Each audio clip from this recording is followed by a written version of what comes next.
And there have been several fires throughout western Massachusetts in the past week. 22 News reporter Taylor Knight is working for you in Chicopee to explain why some fires become deadly. In Pittsfield on Saturday, 3 people died in a fire that started from a candle or smoking material. And in Agawam on Sunday, 2 people were forced out of their home after this fire tore through the second floor.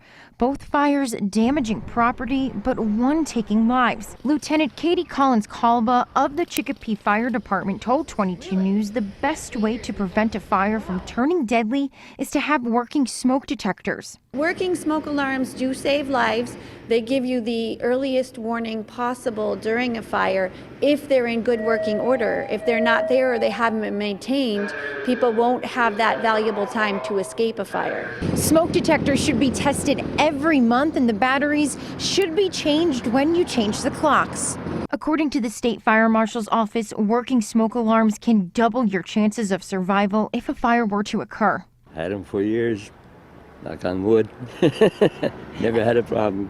Lieutenant Kalba also told 22 News that having an escape plan can also help prevent a fire from turning deadly. She said it's a good idea to create and practice the plan. Where's your safe meeting place?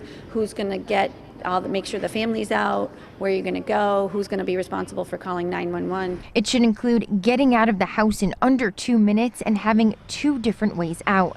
In Chicopee, Taylor Knight, 22 News.